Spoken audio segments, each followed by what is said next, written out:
Previously on the Genesis account of Noah's Ark, we answered several questions such as how many individual animals were on the ark, what size were they, and how food for them could have been provided during their voyage. Join us now as we continue answering the numerous practical objections to the idea of how things worked with only 8 people caring for all of the animals' needs on board the ark, including drinking water, light requirements, ventilation, and waste management, in Part 8 of the Genesis account of Noah's Ark.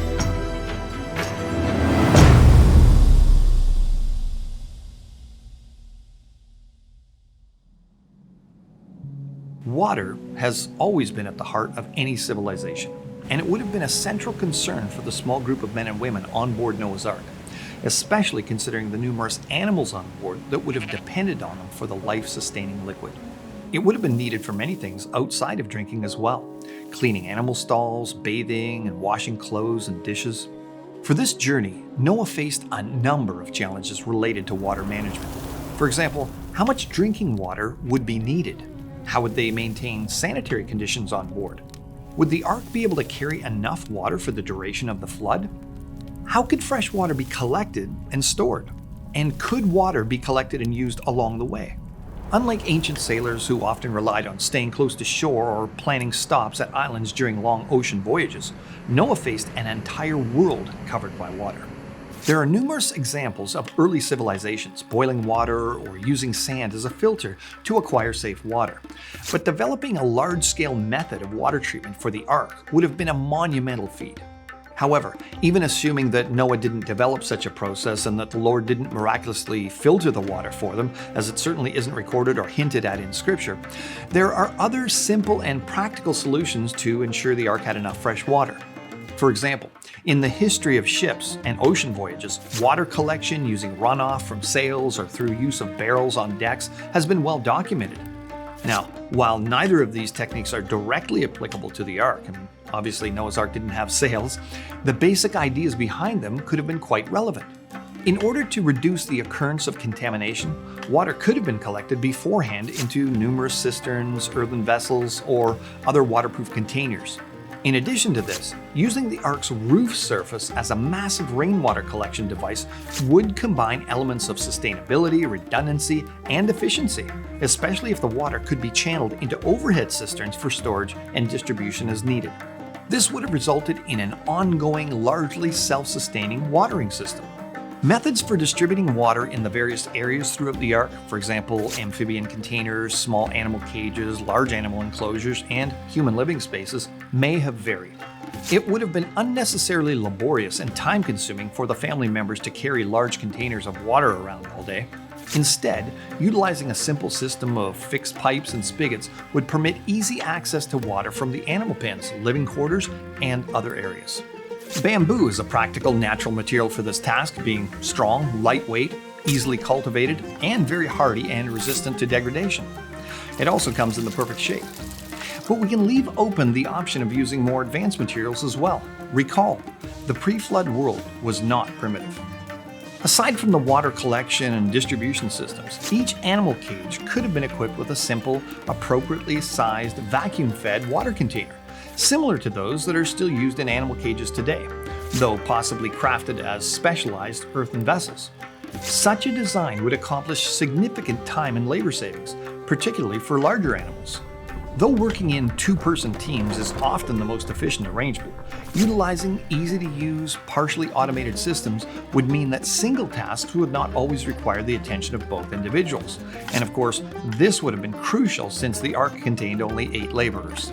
For example, in large animal enclosures, bamboo or wood chutes leading to a food dish could have been filled from an overhead catwalk. External chutes leading to interior food trays could have also been used in small animal cages, greatly accelerating the feeding process. Now, on to an objection brought about as literal byproducts of our discussion. How could only 8 people have dealt with the resultant huge piles of daily waste? It's a simple but unpleasant fact of life, and a legitimate question. Both humans and animals produce liquid and solid waste. And without an effective management system for removal of this waste from living areas, people and animals can sicken and eventually die.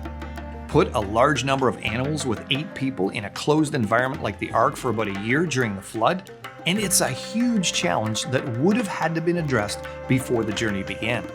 It's inevitable that there would have been a solution on board the ship for a number of reasons. One, the design of the vessel wasn't meant for either crew or animals to be walking about the roof of the Ark, at least not while it was afloat. During the flood event, the only decks that could be walked on safely on a regular basis were interior ones. Two, while there is a door noted for the Ark, it's likely it couldn't be opened during transit, so wouldn't have been any help. Three, there was an opening at the top of the Ark, but nothing hints at this being a site that waste products could be efficiently tossed out of without landing on areas of the roof and causing other sanitation problems. More importantly, to our previous discussion, if Noah's family collected rainwater from the roof for their water supply, they would not have wanted to pollute it with sewage. 4. The amount of labor it would take to remove the waste using various types of manual labor alone would have been difficult, but manageable. The system solutions for human waste and animal waste could have been completely different, but they may have had a common collection point and labor-reducing method of removal from the ship.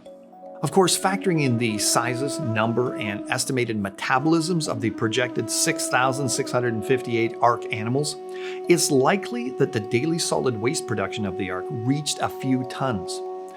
Now, human contributions in comparison would have been quite negligible. The Ark Encounter designs show Noah's family using carts and small wagons to move the solid animal waste. And while this sounds like a lot of work, it would have been manageable for 8 healthy adults. Some manual cleaning would be expected even with solutions built into the cage or enclosure designs, but the design features of the enclosures could have made the waste removal task much simpler. For example, sloped floors or designs that incorporated slatted floors could have been used, and the latter would have permitted waste to slip through and collect below. Large animal enclosures, on the other hand, are typically designed with flat and solid floors, since slatted floors can result in leg or foot injuries. Concerning liquid waste, collection points funneling into bamboo pipes could have moved urine and excess water away from the enclosures, and each enclosure complex could have been connected to a central wastewater collection tank. While the inclusion of bedding often increases animal comfort, storing and appropriately distributing it takes a lot of space and effort. Thus, it may have been deemed unnecessary for the year-long stay aboard the Ark. One significant design feature proposed as a potential component of the Ark is a moon pool.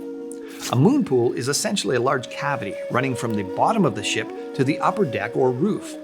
Now, even though the moon pool is open to the ocean, the water is confined within its interior, moving up and down like a piston of an engine. The Ark Encounter's designers proposed 2 moon pools in the stern, straddling the keel. One pool they designed for ventilation, as the in and out movement of the water acts like a massive bellows, circulating fresh air throughout the Ark. The other was designed as an integral part of the waste removal system, exploiting the moon pool's secure access to the waters outside the Ark. Such designs would have been essentially low-tech, but highly effective.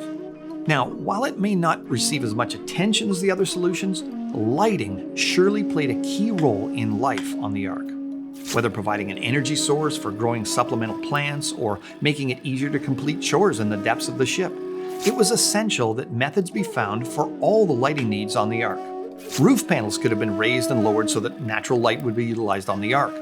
We're not sure what the covering was that Noah opened, mentioned in Genesis 8:13, but if it was a roof that was translucent or could be drawn back, then this could have allowed light to fill the Ark.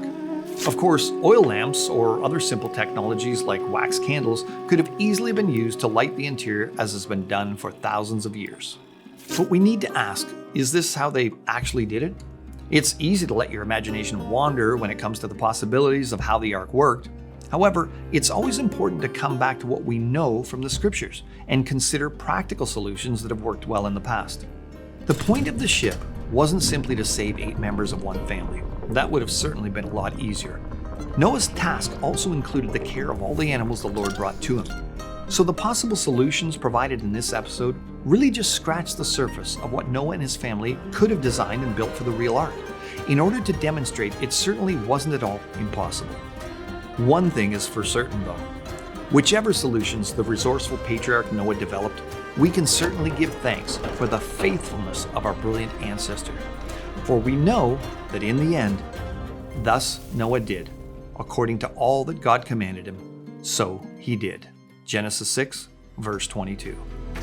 Join us next time as we revisit the question as to whether the Ark has ever been discovered by examining 5 specific times people have claimed Noah's Ark has been found and why their claims failed. All in Part 9 of the Genesis account of Noah's Ark.